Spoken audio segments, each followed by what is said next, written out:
Hi everybody, it's Richard here again with another video, and this is another one of my collections videos. I'm not going to rank any of these albums.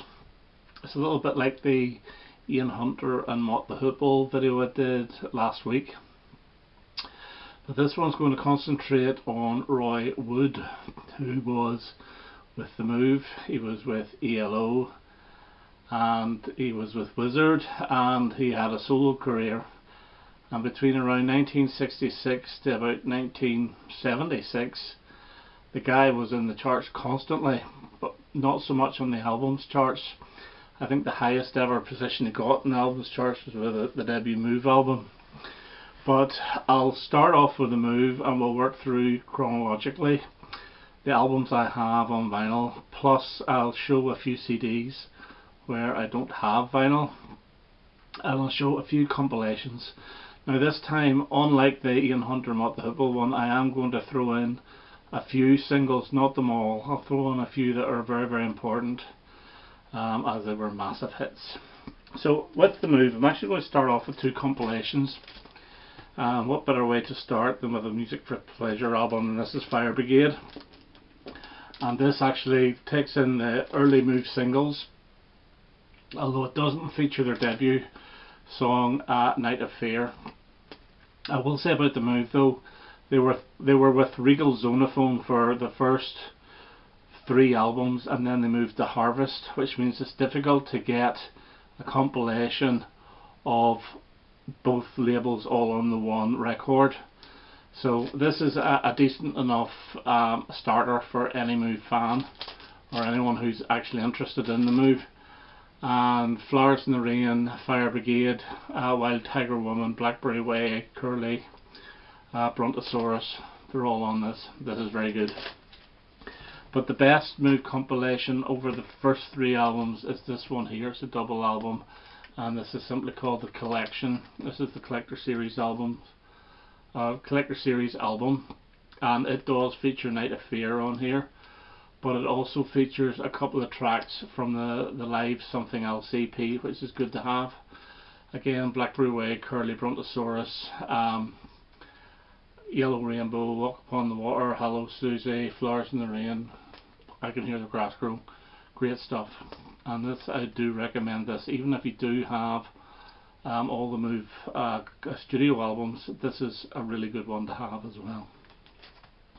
Okay, starting off with their debut album from '68, and it's got to number 15 in the charts. This is Move. It's not called The Move, it's just called Move. And this has the two hit singles, Fire Brigade and Flowers in the Rain, which everybody knows is the first played track on BBC Radio 1. Again, Yellow Rainbow, Kilroy Was Here. There's a song on here called The Girl Outside, which I actually looked up the internet to see if somebody else had sung that, because I was certain that was a staple. It was a Roy Wood song, but I thought somebody has had a hit with that somewhere along the line because it was so familiar. But I can't find anything. And there's a song on here, the last song on side one, called Cherry Blossom Clinic, which is important because they took that for their next album, which I'm going to show now, and they expanded it.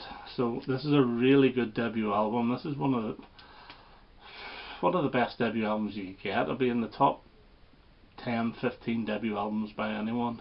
Excellent Move. Okay, their second album from 1970 is Shazam, and this is only got 6 songs on it. It's got Cherry Blossom Clinic, known as Cherry Blossom Clinic Revisited, and they expand it and they bring in a little bit of Bach's Jésus Joy of Man's Desiring. So many people have done that because it was done on Lady Linda by the Beach Boys, it was done on the Byrds' You Don't Care About Time, and it was also done on Ralph McTell's Dreams of You. But this here, as I say, 6 songs. The three songs on each side. Side 1 are all Roy Wood songs, and side 2 are all covers. And don't let that put you off, the covers are every bit as good. This features Hello Susie, which was a hit for Amen Corner. Beautiful Daughter, which is a really lovely acoustic number, and then on side 2 you will get Fields of People, which is great, and a very good version of The Last Thing on My Mind. This is an excellent album. Do I prefer it over the first? I don't know. Sometimes I do, sometimes I don't.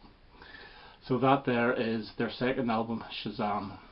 Now for the third album, all I have to do is that, yes, it's one of those twofers, and this is Looking On by The Move. Carl Wayne had left and Jeff Lynne was now brought on board. That is one of the worst album covers I have ever seen in my life. It's dreadful. 5 or 6 bald heads. Don't know why they thought of that. This is very, very heavy. It's not heavy as in huge massive guitar solos. It's a very, very bass heavy, ploddy album. It's not bad. It is a grower.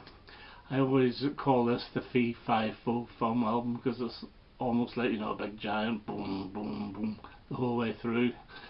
That's not the best way to describe it, but that's the way I do. I know nothing about musical terms. But this got Brontosaurus on it, which was a reasonably decent hit single for them. The couple of Jeff Lynne songs are quite heavy as well, Open Upset the World and What. But generally speaking, it's okay, it's not bad. Looking On, it is a bit ploddy and it is a bit stretched out. But again, it's The Move. It's not as good as the first 2 albums, but it's still not bad. Okay, next up, I'm going to have to actually show a CD. Before I actually show that, sorry, I forgot to show between the first and the second album they did an EP. I don't have it on EP, but I do have it on CD, and that's Something Else, and this is all live songs, and most of them cover versions. In fact, I think they're all cover versions. The lead off of this is The Byrds, So You Want to Be a Rock and Roll Star, which is really good. Something Else they do, and Sunshine Help Me. It's good, but it sounds nothing like the first album. I think this actually sounds more like their third album, even more so than Shazam. But it's good to have, and I wouldn't mind a vinyl EP version of this, to be quite honest with you. Although that second compilation I showed features about 3 of these songs, and there was 5 on the original EP. So the fourth album was Message in the Country, and this is a very, very strong album. And this is Roy Wood and Jeff Lynne sharing the songwriting duties. This is the cover of the album, so this is the album, but I do have on vinyl this album, which is called Shines On, which is the same album, except that this actually features a few of the hit singles of the time, like Tonight, Chinatown and California Man, which weren't on the album. It also features Do Ya, which Jeff Lynne used for a New World Record. So the ELO version is better. But this features some really good Roy Wood songs like Ella James, Until Your Mum Is Gone, which is quite heavy. It wasn't my idea to dance. And the Ben Crowley Steel Company, which is actually extremely catchy. I think it's Bev Bevan that takes the vocals on this. I do like this album. Jeff Lynne's songs are good as well. They're a little bit more Beatlesque than Roy's, but you can see where they were going with this, and they were moving away from that Move sound. And the next album was recorded more or less shortly after, even I think some of the sessions. So in 1971, at the end of 71, the Electric Light Orchestra were formed, and this was just the same lineup for Message from a Country, which is Jeff, Roy and Bev. And again, the songwriting duties were split. Jeff Lynne's were again more Beatlesque, and Roy's were almost medieval. This project was apparently to continue where I Am the Walrus left off, but as I say, Roy's were quite medieval. Things like Whisper in the Night, First Movement, Look at Me Now, they're good, but they're almost scratchy, if you see what I mean. They're sometimes a little bit more difficult to listen to, but whenever you mix them with the more melodic Jeff Lynne songs, this actually works quite well as an album. So this is the Electric Light Orchestra's first album. Now, Roy did stay for the start of the sessions of the second album, but unfortunately, I think musical differences, or I don't know why he left, but he did leave, and he went on to form Wizzard. Now, I'm going to show a few Wizzard singles here. This is completely different to what the Move were doing. This is Ballpark Incident, which is a top 10 hit for them. This is their debut from '72, and then they had the big #1 hit single, which is See My Baby Jive, from '73. Now, shortly after that, he released Wizzard Brew, and people who were thinking they were going to get See My Baby Jive on an album form of all See My Baby Jives, forget about it. This is actually closer to the Moves Looking On, their third album. This is bits of jazz, bits of rock and roll, and it's actually quite heavy. There is a hint of where he was going with his next album with Got a Crush About You. But generally speaking, this is a difficult listen. The song Buffalo Station, Get On Down to Memphis, which I think is really good. He screams the vocals, he doesn't sing them, he screams them.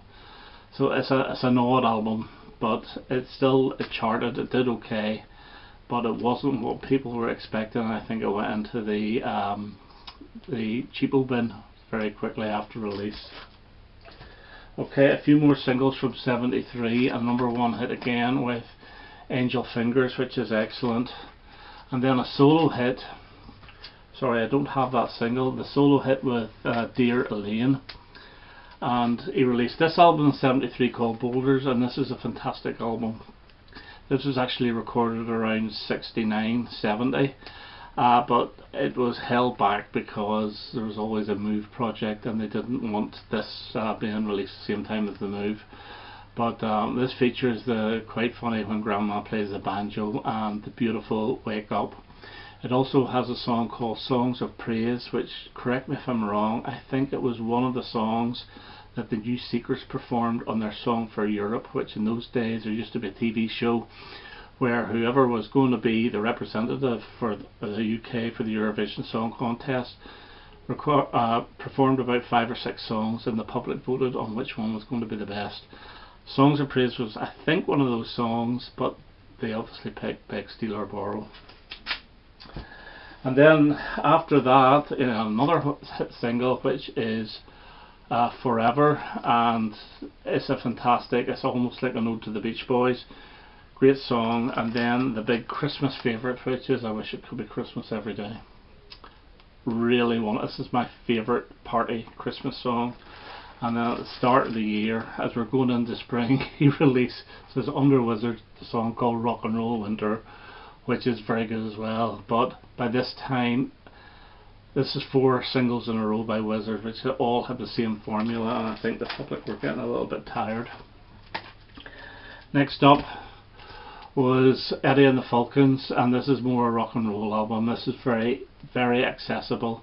The single of this is the Story of My Love, which is similar to Rock and Roll Winter, and it didn't do too well.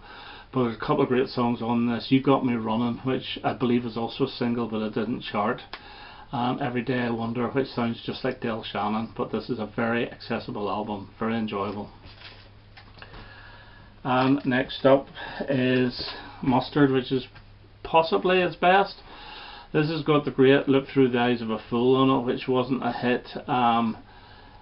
Yeah, some of the songs off this sound as if they come from the 1930s or 1920s. The song Mustard itself sounds like an old vintage song, but again, this is The Rain Came Falling Down is a great song. Why Do Pretty Girls Play Such Sad Songs?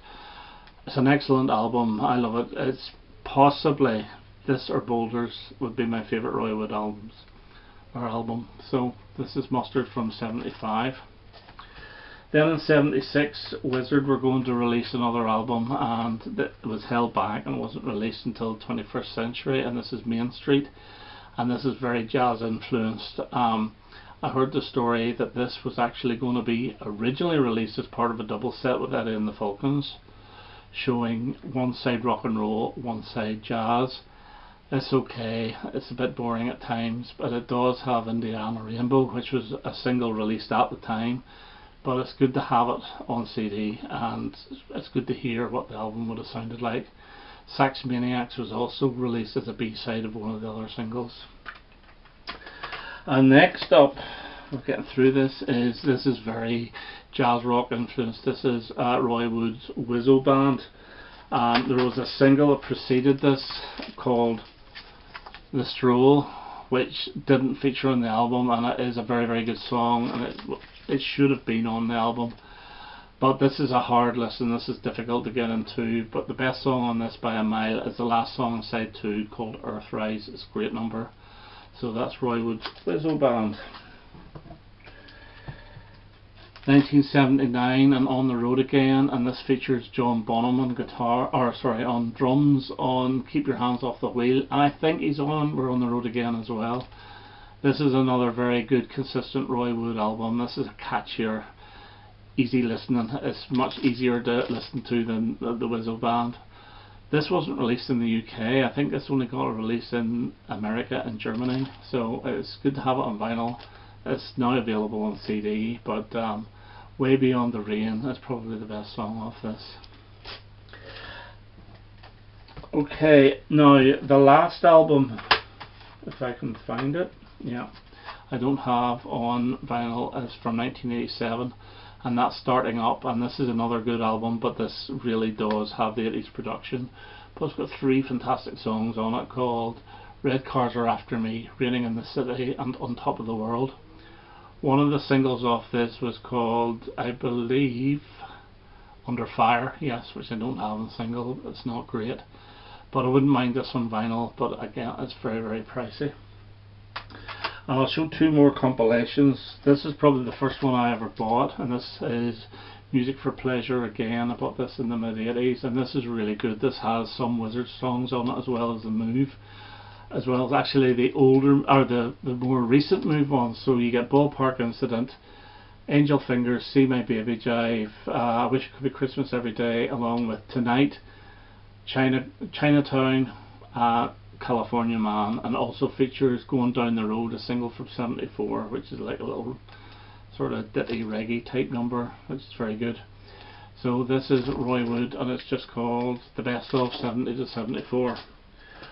But the best Roy Wood collection, if you're ever starting off, is the Roy Wood Story. This is excellent, and this brings in actually the Mike Sheridan years as well, with the first track is called Make Them Understand from '65. It's not very good, mind, but it's nice to have.